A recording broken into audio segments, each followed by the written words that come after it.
Sir నమస్తే sir. నమస్కారం. ఎట్లా ఉన్నారు సార్? బాగున్నానమ్మా. మీలాంటి లెజెండ్స్ చెప్తారు ధర్మబద్ధంగా ఉండాలి, ధర్మాన్ని నిరంతరం బోధిస్తూ ఉంటారు. దాన్ని ఎంతవరకు చాతనైనంత వరకు వ్యాప్తి చెందించాలని చూస్తూ ఉంటారు. ధర్మం ఎక్కడా లేదు సార్ అసలు ఇప్పుడు చూస్తే. నిన్నగాక మొన్న జరిగింది ఒక ఇన్సిడెంట్ కోల్కతాలో. ఇంత దారుణమైన సంఘటన. మన దేశంలో ఇంత కిరాతకమైన మీరు చెప్పినటువంటి బెంగాల్ ఇన్సిడెంట్ జరగడానికి వాడు మానవ మృగాలుగా తయారయ్యారంటే వాళ్ళంతా డాక్టర్లే. జరిగిన పని అంతా డాక్టర్ల మీదే డాక్టర్లే చేశారు. అంటే వాడి చదువు ఎందుకు పనికిరాలేదు కదా? అంతే. వాడి చదువు పనికిరాలే. వాడికి చదువు ప్లస్ సంస్కారం ఉంటే, వాడికి విద్య అనేది ఉంటే వాడి పని చేసేవాడా? చేసేవాడు. అక్కడితో ఆగొద్దు. ఇంత జరిగితే దాన్ని స్పందించిన ప్రభుత్వాలు వాళ్ళకి సంస్కారం ఉందా? దాని మీద మళ్ళీ విచారణ, సమీక్ష, కోర్టు, బెయిలు, జైలు, ఇంత విరామం అవసరమా? పూర్వకాలంలో ఈ appeals, bench court, full court, high court, supreme court ఏమీ లేవు. రాజుగారు నిర్ణయం తీసుకునేవారు. వీడు తప్పు చేశాడా, బహిష్కరణ లేదా ఉరి, అంతే. యావజ్జీవ కారాగార శిక్ష. అంత త్వరగా న్యాయానికి కట్టుబడేవాడు. ఒక నేరం చేస్తే దాని మీద నిర్ణయం చాలా ఫాస్ట్గా ఉండేది. ఇవాళ లేదు. అది 32 లక్షల కేసులు పెండింగ్లో ఉన్నాయి మన హైకోర్టులో. ఎప్పటికి న్యాయం జరిగాను? ఒక తప్పు చేసిన వాడు హాయిగా బెయిల్ మీద బయట తిరుగుతున్నాడు. వాడికి ఏ రకమైన భయం లేదు. అందుకే రిపీట్ అవుతూ ఉన్నాయి. ఇదే నేను అంటాను. మనం కొన్ని దేశాలు పక్కన మన పొరుగు దేశాలు ఉన్నాయి, అరబ్ కంట్రీస్ ఉన్నాయి. వాళ్ళ మతాన్ని మనం పెద్దగా ఇష్టపడం. కానీ ఆ గొప్ప విషయం ఏంటంటే తప్పు చేసిన వాడికి శిక్ష వెంటనే ఉంటుంది. వాళ్ళు పబ్లిక్లో ఉరిదిస్తారు ఇట్లా జరిగితే. దానికి మళ్ళీ సమీక్షలు, అపీల్సు, ఇంకొక కోర్టు ఏమి లేవు. నిర్ణయం అయిపోతుంది. వాడు తప్పు చేసి దొరికితే వెంటనే శిక్ష అమలు అయిపోతుంది. ఆ భయం ఉంది అక్కడ. మన వాళ్ళే అక్కడికి వెళ్ళి పనిచేస్తారు గల్ఫ్ కంట్రీస్లో. మన బేల్దారులే, మన మ్యాజన్సే, మన కార్పెంటర్సే పర్ఫెక్ట్గా ఉంటాయి. ఏ బ్రిడ్జి కట్టినా పర్ఫెక్ట్గా ఉంటుంది. మన వాళ్ళు ఇక్కడ కట్టి తట్టుకుంటుందా? ఎందుకు ఉండదు? భయం లేదు. అక్కడ వేళ్ళు నరికేస్తారు. స్ట్రెయిట్ లైన్గా లేదు ఈ బ్రిడ్జ్ అంటే ఎవడరా ఇక్కడ చేసిన వరకు పిలుస్తారు, చేతులు నరికేస్తారు. I'm telling you truth. ఇలాంటి భయం లేకపోతే నయమున పాలుంద్రావరు భయము చేత విషమైన దాగుతారు. అలాంటి శిక్ష అమలు లేకపోయినప్పుడు, శిక్షాస్మృతి సరిగా లేనప్పుడు, విసులుబాట్లు కల్పించినప్పుడు ఎందుకు కల్పిస్తున్నారు? దాని వెనకే రాజకీయ శక్తులు వాళ్ళని కాపాడతాయి, బెయిల్ ఇప్పిస్తాయి. వాడు హాయిగా తిరిగేస్తాడు. ఇంకో 2 నేరాలు కూడా చేస్తాడు. ఒక నేరం చేసిన వాడికి 2వ నేరం, తెల్లగా చొక్కా ఉన్నవాడు ఆయన కూర్చోడానికి భయపడతాడు. ఆల్రెడీ మరక ఉందనుకోండి, ఎక్కడైనా తిరుగుతాను, ఒకసారి మరకబడింది కదా. ఈ రకమైనటువంటి అలసత్వం మనకు రావడానికి కారణం ఏంటంటే మన శిక్షాస్మృతి సరిగా లేదు. మన చట్టాలు, మన నిబంధనలు, మన పద్ధతులు, మన కోడ్ ఆఫ్ కాండక్ట్ ఏవి సరిగా లేవు. దీనికి మన వాంగ్మయం లేకుండా పోయింది. మనుషుల్ని సత్ప్రవర్తనలో పెట్టేటటువంటి వాంగ్మయం లేదు, చెప్పేటటువంటి దిక్కు లేదు. పాఠ్యాంశాల్లో సమతుల్యత. కేవలం చదివే కాదు మనకు కావాల్సింది. మనకు మానసిక ఆరోగ్యం కావాలి, శారీరక ఆరోగ్యం కావాలి, మనసులో ప్రశాంతత ఉండాలి, శరీరానికి వ్యాయామం అవసరం అమ్మా, బుద్ధికి మేధస్సు అవసరం, మనసుకి ధ్యానం అవసరం ప్రశాంతత కోసం, ఆహ్లాదానికి లలిత కళలు అవసరం. ఇవాళ ఎవరికైనా లలిత కళ గురించి చెప్తారా? ఒక నృత్యం గురించి, ఒక సాహిత్యం గురించి, ఒక సంగీతం గురించి ఎవరు చెప్పరు. ఒక స్టూడెంట్ అయినా వెళ్ళి రవీంద్ర భారతిలో కూర్చుంటున్నాడు ఇవాళ? నో. వెళ్ళేవాళ్ళంతా ముసలోళ్ళు, కాలక్షేపానికి వెళ్తున్నారు, ఆస్వాదించడానికి కూడా కాదు చాలామంది. అంటే అందరిని అనకూడదు, కొంతమంది ఆస్వాదిస్తారు. అంటే హృదయానికి ఆహ్లాదం కావాలి, అది లలిత కళ కావాలి. ఆనందం ఉంది, బ్రహ్మానందం. అది కావాలంటే వేటి వల్ల రాదు, డబ్బు వల్ల రాదు, దేని వల్ల రాదు. సేవ చేస్తే వస్తుంది అని చెప్పారు మన పురాణాలు. ఆ సేవ చేసిన వాడికే ఆ బ్రహ్మానందం దొరుకుతుంది. అదే మానవ సేవ, మాధవ సేవ, సర్వజీవ సేవ అంటారు. అలాంటి సేవ చేసుకుంటేనే మనసుకి ఆనందం వస్తుంది. ఎవరికైనా చెప్తారా తల్లిదండ్రులకు సేవ చేయరా? పోయి నీ ఫ్రీ టైంలో ఒక హాస్పిటల్కి వెళ్ళి ఏమైనా సేవ చేసిరా?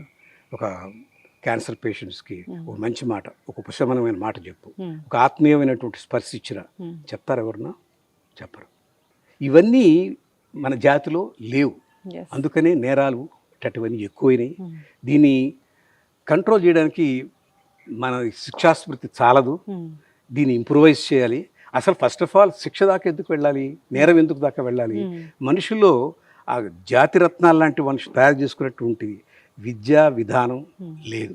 దాని మీద మనం దృష్టి పెడితే మళ్ళీ పూర్వవైభవం భారతదేశంలో ఏ మూలైన ధర్మం 4 పాదాల నడుస్తుందంటారే, అలాంటి రోజులు వచ్చినప్పుడు ఈ పోలీస్ స్టేషన్లు అక్కర్లేదు, ఈ కోర్టులు అక్కర్లేదు. ఖచ్చితంగా సార్, చాలా చక్కగా చెప్పారు. ఆ మార్పు అయితే రావాలని కోరుకుందాం. అది దాన్ని రావడానికి ప్రజల్లోనే మనం ప్రభుత్వాలు విమర్శిస్తాం, ప్రజలు కూడా ఎవడు ఎక్కువ ఉచితాలు ఇస్తాడో వాడికి చూసి ఓటేస్తున్నారు. కానీ మేనిఫెస్టోలో మా పిల్లలకి చదువులతో పాటు విలువలు ఉండేటటువంటి పాఠ్యాంశాలు ఉండాలి అని ఎవరు అడిగారా? అసలు మేనిఫెస్టో గురించి క్వశ్చన్ చేస్తారా ఎవరైనా? చూస్తారు, ఈ 4,000 ఇస్తారట, ఈ 6,000 ఇస్తారట, ఒక దీనికేసి చూద్దాం అంటే బిచ్చగాళ్ళని తయారు చేస్తే ఈ బిచ్చగాళ్ళుగానే తయారైపోయి దానికోసం ఆశిస్తున్నారు. కానీ తమ బిడ్డల భవిష్యత్తు గురించి, వాళ్ళ విలువల గురించి వాళ్ళకు ఏమీ ఆలోచించట్లేదు. ఇది దురదృష్టం. ప్రజల మార్పు రావాలి. ప్రజల మార్పు రావాలి ఏంటంటే ఎవరు మాలాంటి తరం వాళ్ళు పదే పదే దీని గురించి విమర్శిస్తూ ఉండాలి. మాకు కొంచెం బెదిరింపు లెటర్స్ కూడా వస్తాయి, నువ్వు అతిగా మాట్లాడుతున్నావు జాగ్రత్త అని. భయపడకూడదు. ఈ వయసులో చంపేస్తారు, ఏమైంది, 75 ఏళ్ళు బతికాం హాయిగాని. ధర్మం తెలుసుకోవడం కాదు విశేషం, ధర్మం ఆచరించాలి. ధర్మాచరణం లేనిది అది దండగ. మన భారతదేశానికి ఉన్న ఒకే ఒక్క సాంస్కృతిక బలం ఏంటంటే ధర్మం. ధర్మం పునాది మీదనే ఈ జాతి, భారత జాతి విశ్వగురువుగా ఒకప్పుడు మెలిగింది. మనకు ఎక్కడ లేని వాంగ్మయం ఉంది, వాంగ్మయ సంపద ఉంది, పురాణ ఇతిహాసాలు ఉన్నాయి, వేదాలు ఉన్నాయి. ప్రతి వాంగ్మయం, ప్రతి పుస్తకం, ప్రతి పురాణం, ప్రతి ఇతిహాసం, వేదంలో ప్రతి లైను ధర్మం సత్యం ఈ రెండింటి మీదనే నడిచింది. ఆ ధర్మం సత్యం వాటితో పాటుగా అహింస, అది చాలా ముఖ్యం. శౌచం, శుభ్రత, అది చెప్పారు. ఆస్తేయం, ఒకరి సొత్తు మనం ఆశించకూడదు అని. ధర్మం అనే దానికి సింపుల్ డెఫినేషన్ ఒకటి చెప్తాను. మహాభారతంలో భీష్ముడు చెప్తాడు, ఇతరులు ఒక పని వల్ల మనకు కష్టం కానీ నష్టం కానీ కలిగించారనుకోండి, ఆ పని ఏదో మనం ఇంకోరికి చేయకూడదు. మనకి ఏది కష్టం కలిగిస్తుందో, ఏది నష్టం కలిగిస్తుందో ఇతరుల వల్ల, అది గుర్తించి మనం ఇంకోరికి చేయకూడదు. అదే ధర్మం, అంతకన్నా వేరే ధర్మమే లేదు. అంత సింపుల్ పాయింట్ని అంత సూక్ష్మంగా చెప్పారు మహాభారతంలో. ఇవాళ ఎవరు దాన్ని పాటించట్లేదు. నేను స్వేచ్ఛ ఉంది, 78 ఏళ్ల స్వాతంత్రం ఉంది, నా చెయ్యి ఎట్లా కావాలంటే విసురుతాను అంటాడు. విసురు, ఆ చెయ్యి ఇంకోటి తగలకూడదు. తగిలితే, ఇంకోటి చెంప పగిలితే అది నీకు స్వేచ్ఛ ఎక్కడ అవుతుంది? ఇంకోటి స్వేచ్ఛ నువ్వు హరించావు. నీవు స్వేచ్ఛ ఎలా కోరుకుంటున్నావో ఇంకోటి స్వేచ్ఛ కూడా అంతే ముఖ్యం. అది గణనలోకి తీసుకోకుండా నాకు వాక్ స్వాతంత్రం ఉంది, భావ స్వాతంత్రం ఉంది, క్రియా స్వాతంత్రం ఉంది, నేను ఏ పనైనా చేయగలను, ఏదైనా చేసుకోగలను, నా ఇష్టం వచ్చింది చేసుకుంటాను అనే భావజాలం వచ్చినప్పటి నుంచి భారతదేశంలో ధర్మం అనేది ఆచరింపబడకుండా కేవలం పుస్తకాలకే పరిమితమైంది. మీరు ఒక్కసారి మనం భారతదేశ గతంలోకి వెళ్దాం.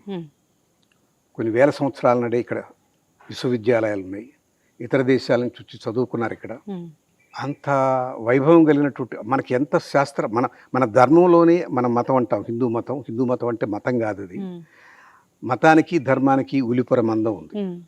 మతం అనేది కొన్ని నియమాలు పెట్టింది, ఆ నియమాలు ఆచరిస్తే అదే ధర్మం అవుతుంది. ఒక నియమం ఉంది. ఇప్పుడు ఒక గేమ్ ఆడాలంటే మీకు బౌండరీస్ ఇస్తారు. ఈ బాల్ ఇక్కడ పడితేనే నువ్వు రైట్, బాల్ బయట పడితే నువ్వు రాంగ్, నువ్వు అవుట్ అంటే ఒక నిబద్ధత ఉంది కదా, దానికి ఒక కొలమానం ఉంది కదా. అది నిర్ణయించుకున్నదే మతం. మతం ఎందుకు పెట్టారంటే ప్రజలకి తెలియజెప్పడానికి, ఇదిగో ఇది పద్ధతి. రెడ్ సిగ్నల్ వచ్చేప్పుడు దాటకూడదు, రోడ్డుకి షోల్డర్లోకి నువ్వు రాకూడదు, రైట్ సైడ్ నుంచి నువ్వు ఓవర్టేక్ చేయకూడదు. ఇవన్నీ రూల్స్ మతంలో ఇవి చెప్పారు. మన వేదం అంతా ఘోషించింది అదే. అందుకే ఈ వేదం ఏముంటుందంటే ధర్మ ప్రభవో ఆచర. అది ఆచరిస్తేనే, ఆచరించకపోతే ధర్మం కాదు. ధర్మం తెలుసుకోవడం కాదు, ధర్మాన్ని ఆచరించాలి. ఇవన్నీ మనకు వేదాల్లో చాలా స్పష్టంగా చెప్పారు. ఈ గొప్ప జాతి లక్షణం, మనకున్నటువంటి సంస్కృతి ఎలాంటిదంటే ఈయన ఏ జాతిలో లేదు. అది 196 దేశాలు ఉన్నాయి. సుమారుగా 840 కోట్ల జనాభా ఉన్నారు ప్రపంచం అంతా. 6500 భాషలు ఉన్నాయి, 4200 మతాలు ఉన్నాయి. కానీ ఒక్క భారత జాతిలోనే లోకా సమస్త సుఖినో భవంతు అని చెప్పారు. ఎందుకు చెప్పారు? కేవలం మన సుఖమే కాదు, లోకాలంతా సుఖంగా ఉండాలని కోరుకున్నారు. అంటే సర్వజనీన భావం అనేది ఈ జాతిలో ఉంది. ధర్మాన్ని ప్రపంచానికి తెలియజేసినటువంటి వేదం మంది. ఇంకా కూడా విశ్వం సుభూతం సువిదత్రం నోస్తు, అంటే ఈ విశ్వం అంతా ప్రపంచం అంతా మనకు ఐశ్వర్యాన్ని ఇవ్వాలి. ప్రపంచం అంతా మనకు కాదు, ప్రపంచం అంతా ఐశ్వర్యం ఇవ్వాలి, జ్ఞానం అభివృద్ధి చెందాలి. ఆ రకంగా మానవ జాతి సర్వజీవరాశులు అభివృద్ధి చెందాలి.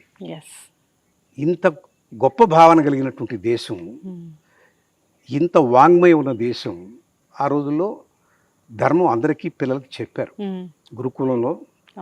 ఇది చదువు అనేది కేవలం కొన్ని సూత్రాలు వల్లివేయడం కాదు.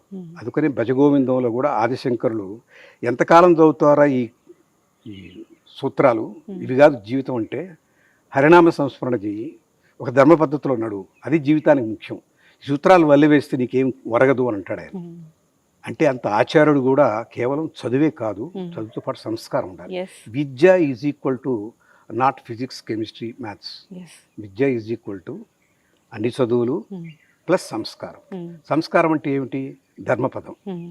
సత్యమే కరదీపికగా పట్టుకుని ధర్మపదంలో నడువు అని చెప్పారు. వేదంలో చెప్పింది అదే, పురాణ ఇతిహాసాలంతా చెప్పినాయి. ప్రతి దాంట్లో ఒక నీతి వాక్యం ఉంది. ఇది ధర్మం, ఇది అధర్మం అని చెప్పారు. అన్నిటికీ హద్దులు గీశారు, దీన్ని దాటొద్దు, దీన్ని దాటొద్దు అని.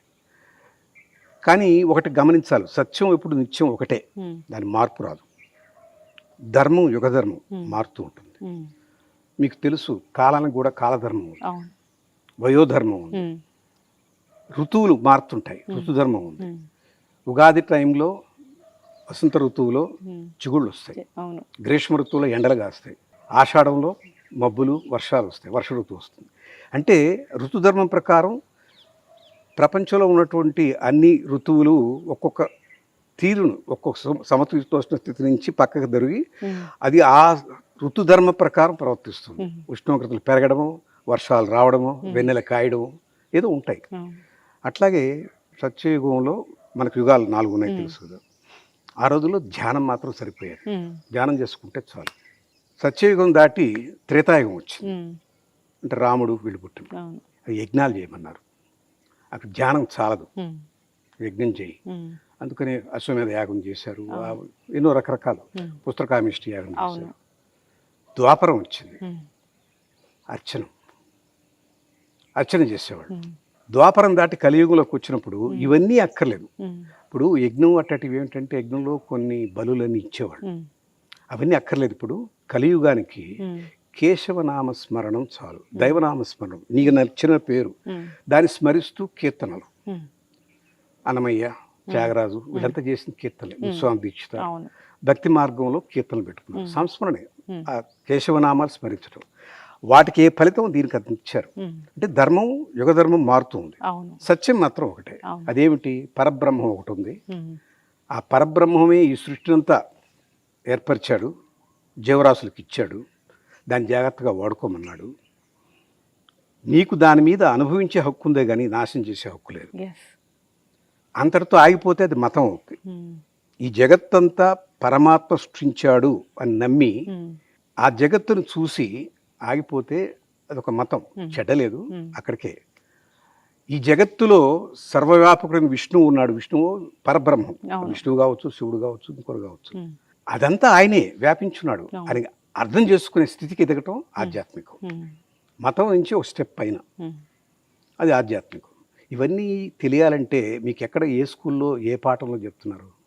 ఒక జాతి దిగజారిపోయింది అంటే దాని అర్థం ఏంటమ్మా? ఆ జాతి మంచి మనుషులు తయారు చేసుకోలేకపోయింది, మంచి పురజనులు లేరు, అప్పుడు ఆ జాతి క్షీణించిపోతుంది. ఒక జాతి దిగజారిపోవడానికి కారణం వాళ్ళకి నైతిక విలువలు లోపడ్డాయి. కేవలం భుక్తి కోసం పనికొచ్చే చదువులు చదువుకున్నారు, ఇంజనీరింగు, మెడిసిను, లీగలు, అవన్నీ ఏమిటంటే ఒక ఉద్యోగం సంపాదించుకోవడానికి పనికొస్తాయి. Yes, everything is commercial. ఆత్మోద్ధరణకి ఏ రకంగానూ ఉపయోగపడవు. ఎస్. ఒకప్పుడు మేము చదువుకునే రోజుల్లో, అంటే నేను చెప్పేది 1957, 57, 58 ప్రాంతాల్లో నేను మొట్టమొదటి హై స్కూల్కి వెళ్ళినప్పుడు మాకు మోరల్ క్లాస్ అని ఉండేది. ఇవాళ లేదు అది. క్రాఫ్ట్స్ క్లాస్ అని ఉండేది. ఇవాళ లేదు అది. గేమ్ స్పోర్ట్స్ క్లాస్ అని ఉండేది. స్పోర్ట్స్ ఆడించడమే కాదు, క్లాస్ కూడా ఉండేది. చెప్పేవాళ్ళు ఈ గేమ్ ఇంత ఆడాలి, ఇది దీంట్లో ధర్మం, దీంట్లో ఇది పద్ధతి. ఎక్కడ ఆ స్పోర్ట్స్లో ఉన్న నియమాలని చెప్పేవాళ్ళు, తర్వాత ఆడిచ్చేవాళ్ళు. వాళ్ళు అక్కడ ఏమీ లేవు. పోయి ఆడుకోండి అంటే వాళ్ళు ఏదో ఆడుకుంటారు. సో ఇవన్నీ కలిస్తేనే విద్య. ఇవన్నీ కలవకుండా కేవలం నేను మ్యాథ్స్ ఫిజిక్స్ రుబ్బేస్తాను, ఐఐటి పాస్ అయిపోతాను, అమెరికా వెళ్ళిపోతాను. వాడు మార్కులు సంపాదించినటువంటి ఒక రోబో కానీ వాళ్ళు మానవీయ విలువలే ఉంటాయి. తల్లిదండ్రుల పట్ల భక్తే ఉంటుంది, గురువు పట్ల శ్రద్ధే ఉంటుంది. ఇక తను సమాజం గురించి అర్థం కాదు, సామాజిక అవగాహన లేదు, రాజకీయం ఏమి తెలియదు, దేశం గురించి పట్టించుకోడు. వాడు ఉద్యోగం మార్కులు వచ్చాయి కాబట్టి మంచి ఉద్యోగం కావాలి, మంచి ఉద్యోగం వచ్చాక జీవితాన్ని లాగించేస్తాడు. ఇక ఏ రకమైన విలువలకి వాడికి తెలుసుకునే అవకాశం లేదు. తెలుసుకోనప్పుడు ఇక ఆచరణ ఎక్కడిది? ఇవన్నిటికీ కారణం ఏంటంటే మన విద్యా విధానంలో వచ్చిన పెద్ద మార్పు. ఒకనాడు ఉన్నటువంటి విద్య ఇవాళ లేదు. బ్రిటిష్ వాళ్ళు ఈ దేశానికి వచ్చి ఈ దేశంలో ఉన్నటువంటి సంపద అంటే కేవలం కరెన్సీ నోట్లు కాదు, భూమిలో ఉన్నటువంటి ఖనిజాలు, ముడిసరుకు అన్ని తీసుకున్నారు. అన్నిటికన్నా ముఖ్యంగా వాళ్ళకి కావాల్సిన వర్క్ ఫోర్స్ కోసం గుమాస్తాగిరి చేయగలిగినటువంటి చదువులు మనకు అప్పచెప్పారు. కేవలం మన గుమాస్తాలుగా చూడాలని అనుకున్నారు. వాళ్ళకి కొంతమంది ఇంజనీర్లు కూడా కావాలి, వాళ్ళ కింద పనిచేసి ఇంజనీరింగ్ కూడా పెట్టారు. కొంతమంది డాక్టర్లు కూడా కావాలి, వాళ్ళ దేశాన్ని పరిపాలన తలుకున్నారు కదా. అప్పుడు ఈ సమాజంలో వాళ్ళు బతకడానికి వాళ్ళకి కావాల్సినటువంటి అట్టాటి విద్య పెట్టారు. మన పరా విద్య చెప్పలేదు. మనకు అప్పటి వరకు ఉన్నటువంటి గురుకులంలో నేర్చుకున్న విద్యలన్నీ వెనక నెట్టేశారు. రెండోది, అన్నిటికన్నా ముఖ్యంగా వాళ్ళకి అర్థం కావడానికి వాళ్ళ ఇంగ్లీష్ భాష మనకు మప్పేశారు. ఎప్పుడైతే మన భాషలో మన వాంగ్మయం మనం చదువుకునే అవకాశం లేకపోయిందో, ఇవాళ ఎంతమందికి రామాయణం ఎవరు రాశారో తెలుసు, ఎంతమందికి మహాభారతం ఎన్ని పర్వాలు ఉన్నాయో తెలుసు, భాగవతం అనేది ఏమిటి, భగవద్గీత అనేది తేడా తెలియదు. అది ఎందుకు తెలుసుకోవాలి అనేది కూడా అనుకుంటున్నారు. మా టైం వేస్ట్ అనుకునే వాళ్ళు కూడా చాలా మంది ఉన్నారు. తర్వాత మన సంధికాలంలో మనుషులు, మీరు కాదు, మా తల్లిదండ్రులు చెప్పినవన్నీ మాకు గుర్తున్నాయి. చదవమని చెప్పేవాళ్ళు. ఇవన్నీ వేమన శతకం చదివాం, సుమత శతకం చదివాం, భర్తృ సుభాషితాలు చదివాం, దాశరథి శతకం చదివాం, నృసింహ శతకం చదివాం. ఈ శతకాలు ఏమి ఇవాళ లేవు. మహా అయితే ఎల్కేజీలో Jack and Jill went up the hill to fetch a pail of water అని ఇంగ్లీష్ రైమ్ నేర్చుకున్నారు. అదంతా హింస. ఒక జంతువు ఇంకో జంతువుని చంపడమే దాంట్లో ఆ రైమ్. ఎక్కడ నీతి చెప్పారు, ఎక్కడ ఏది మంచి ఏది చెడు చెప్పారు చెప్పలేదు. పోండి, చెప్పే అవకాశం లేకుండా మన భాషకు దూరం చేశాక ఇంట్లో కూడా తల్లిదండ్రులు చదివించే అవకాశం లేదు. ఇవాళ ఎంతమంది తెలుగు పేపర్ చదవగలరు? చదవలేరు, రాయలేరు. పోనీ వాళ్ళందరూ వదిలేద్దాం. తల్లిదండ్రులు అంటే మాలాంటి సంధికాలంలో ఉన్నాం, రాబోయే జనం అసలు ఏమీ లేదనుకోండి. వాళ్ళ పిల్లలకి అరే బాబు మన విలువలు కావాలి, మార్కుల కన్నా విలువలు చాలా ముఖ్యం అని చెప్పేటువంటి తల్లిదండ్రులు కూడా లేకుండా పోయారు. ఏమిటి? పోటీ ప్రపంచం. మా అబ్బాయి వాళ్ళ అబ్బాయి లాగా ఐఐటి చదవాలి, మా అబ్బాయి అమెరికా వెళ్ళిపోవాలి, వాళ్ళ పిల్లడు ఆస్ట్రేలియా వెళ్ళాడు, మా ఇంకా పెద్ద కంట్రీకి వెళ్ళాలి అన్న పోటీ ప్రపంచంలో బిడ్డల్ని భుక్తి కోసం వచ్చే పెద్ద ఉద్యోగాల కోసం పెద్ద ప్రయత్నం చేస్తున్నారు. కానీ వీడు విలువలున్న బిడ్డగా పెరుగుతాడా లేదా అని ఎవ్వరు ఆలోచించట్లేదు. ఏ తల్లిదండ్రులైనా బాబు నువ్వు జీవితంలో ఒక నికార్సుగా నిజాయితీగా బతకాలి అని చెప్పిన వాళ్ళు ఉన్నారా? నీకు 99 మార్కుల కన్నా తక్కువ ఒక మార్కు వస్తే నీ మొహం నాకు చూపించుకునే తల్లిదండ్రులే ఉన్నారు. అంటే ఈ జనరేషన్ మార్పు వచ్చేసింది. చదువుకోవడానికి వాళ్ళకి తెలుగు రాదు, మాతృభాష పోనీ తెలుగు ఎక్కలేదు, మాతృభాష లేదు. మనకున్న వాంగ్మయం అంతా మన మాతృభాషలో ఉంది. ఇంగ్లీష్ వాడికి ధర్మం అంటే తెలుసా? ఇంగ్లీష్లో ధర్మానికి సరైన పదమే లేదు. కర్మ అనేది తెలుసా? దానికి సరైన పదమే లేదు. సత్యం బహుశా ట్రూత్ అని అంటాడు. సత్యం అనేది ట్రూత్ కాదు, సత్యం అనేది బ్రహ్మ స్వరూపం. బ్రహ్మన్ అంటే వాడు బ్రాహ్మణ్ అనుకుంటాడు, అంతకన్నా తెలియదు. అలాంటి వాడు మన సిద్ధాంతం చెప్పలేడు. చెప్పకపోతే పిల్లలకి ఎలా తెలుస్తుంది? తల్లిదండ్రులు చెప్పే అవకాశం లేదు, పుస్తకాలు లేవు, ఉన్నా చదివే అవకాశం లేదు. పుస్తకాలు ఉన్నాయి, అది చదివే వాళ్ళు లేవు. ఎంతమంది ఇళ్లలో వాళ్ళ మీకు భగవద్గీత దొరుకుద్ది, రామాయణం దొరుకుతుంది? దొరకదు.